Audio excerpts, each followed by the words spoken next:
Hello dear Madridistas. Before we begin, make sure to subscribe and turn on the notification bell so you don't miss any updates about Real Madrid news. A rumor is already shaking the entire football world in April 2026. A rumor that divides opinions, excites fans, sparks debate, and could completely reshape the future of Real Madrid. José Mourinho is reportedly back in internal discussions at the Madrid club. Yes, José Mourinho, the special one, the man who defined an era, the man who turned Real Madrid into a true winning machine, the man who also left behind conflicts, tension, and scars, but also trophies, discipline, and a winning mentality. According to several persistent reports, Jorge Mendes is actively pushing to bring Mourinho back to the Real Madrid bench. The idea is clear. He could replace Álvaro Arbeloa if the board decides a change in direction is necessary. And this is not a minor detail, because whenever Mourinho's name returns around Real Madrid, it is never just background noise. It is always a strong signal, a message, a real possibility. Today, Real Madrid stands at a crossroads. The club has one of the most talented squads in world football. Kylian Mbappé is there, Vinicius Jr. is there, Jude Bellingham is there, Rodrigo, Camavinga, Tchouaméni, Valverde, a brilliant, young, fast and spectacular generation. On paper, it looks like a potential dynasty, but in football, talent alone is never enough. You need a leader, you need structure, you need authority, you need someone capable of turning a group of stars into a disciplined army. And this is exactly where José Mourinho's name comes back into the picture. Florentino Pérez knows Mourinho better than most presidents. He knows what he represents. He knows what he brings. He also knows the risks. But Florentino Pérez is not sentimental. He thinks in terms of results, power, and efficiency. If Mourinho is truly back in the conversation, it is because the president still sees him as a weapon capable of taking Real Madrid back to the very top. Let's go back a few years. In 2010, Mourinho arrived in a difficult environment. FC Barcelona, led by Guardiola, dominated Europe. Real Madrid was struggling mentally.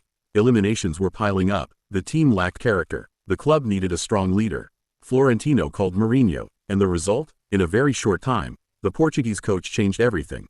Real Madrid regained aggression, fight, confidence. The club stopped fearing Barcelona. El Clásicos turned into battles. The team developed a gladiator mentality. And most importantly, Mourinho laid the foundation for a Real Madrid that would later conquer Europe. Many people forget it today, but the famous Décima one later owes a lot to the psychological and structural work Mourinho built. He toughened the club. He broke mental barriers. He created a culture of confrontation. He demanded maximum effort from everyone. Then came that historic La Liga title, 100 points. A monumental season, a fast, ruthless, intense team.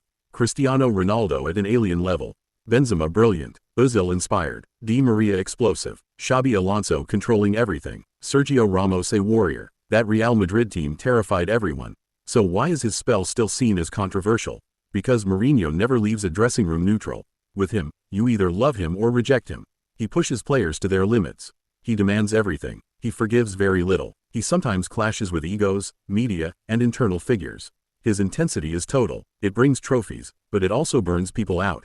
At Real Madrid, tensions with Casillas, Ramos, and other key figures marked the end of his era. The club eventually chose calmness. Mourinho left, but his impact remained. Today, the question is simple.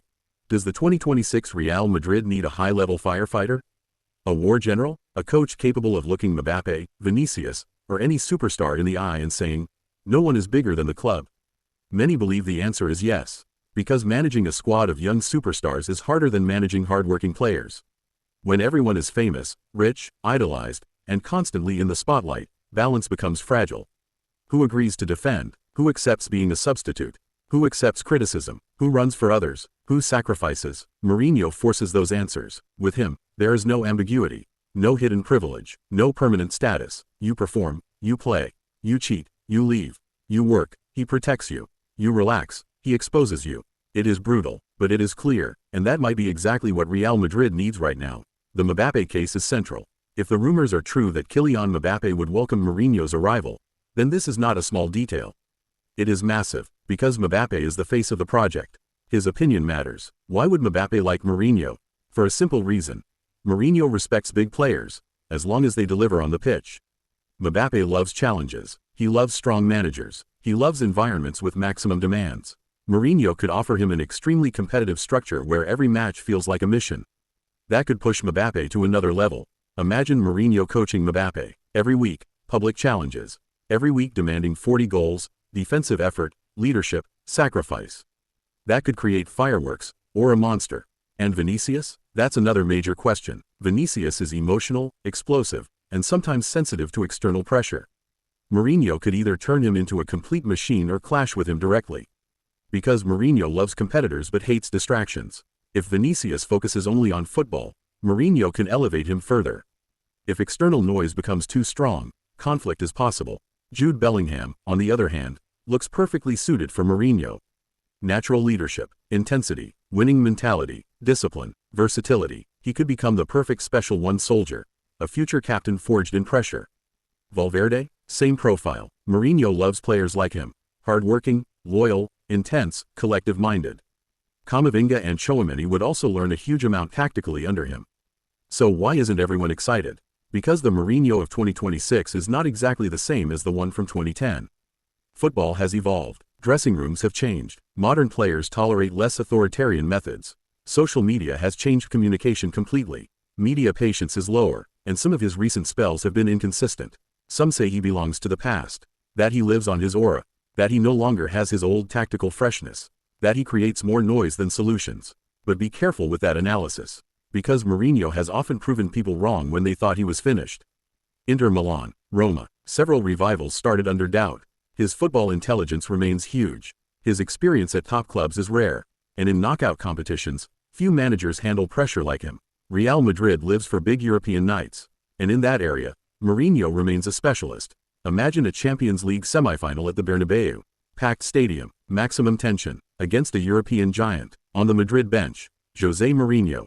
Cold stare, heavy silence, explosive press conference. Psychological warfare already started before kickoff. That environment belongs to him. Real Madrid might be looking for more than just a coach. They might be looking for a personality capable of dominating the atmosphere.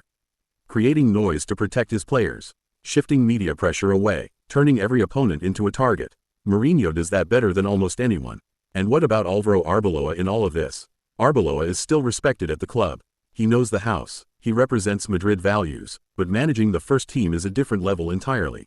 Between internal respect and handling Mbappe, Vinicius, global media, Florentino Pérez, La Liga, and the Champions League, there is a huge gap. If the board doubts his ability to manage such a massive dressing room, they may prefer a more experienced profile. And Mourinho fits that logic perfectly. There is also another key factor: urgency. Real Madrid never rebuilds slowly when it already has global stars. When Mbappe, Vinicius, and Bellingham are there, any season without major trophies feels like a wasted opportunity. The club lives in the present. It demands trophies now. In that context, choosing an inexperienced coach can feel risky. Choosing Mourinho means guaranteed immediate competitiveness. Of course, nothing is official yet. Rumors constantly circulate around Real Madrid. Agents push names. Media test scenarios. Interests collide behind the scenes. But when Mourinho's name keeps appearing strongly, it must be taken seriously. Because Mendes never pushes randomly. Because Florentino never ignores powerful options. Because Real Madrid loves dramatic returns.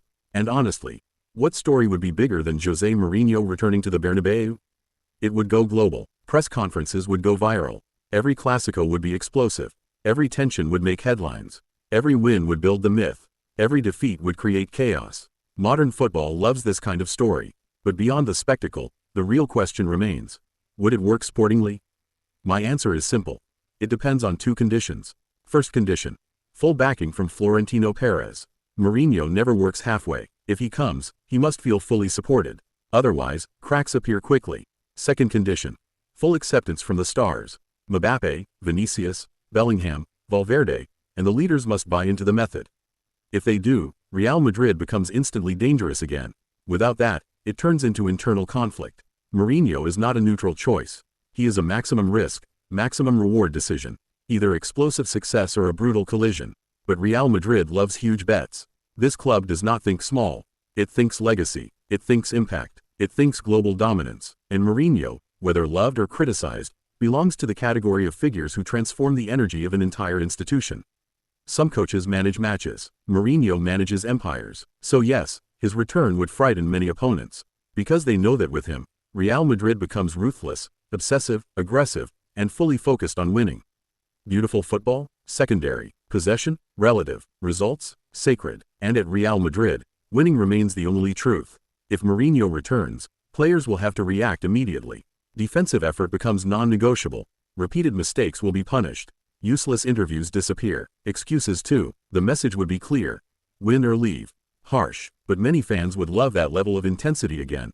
The Bernabéu respects artists, but worships warriors. And Mourinho knows how to speak to warriors. Imagine his first press conference. He walks in, calm smile, confident look, sits down and says, "I am not here for the past. I am here to win again." In one sentence, everything restarts. The dressing room shaken, Europe warned, media on alert. Real Madrid becomes the center of the football world again. So, should we believe in this return?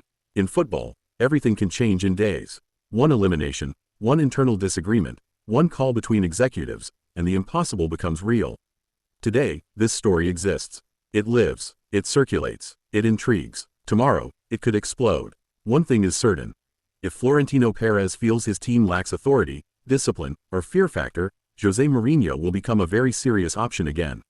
And if that happens, get ready. Because Mourinho never comes back to participate. He comes back to take control. Tell me in the comments. Should José Mourinho return to Real Madrid, yes or no?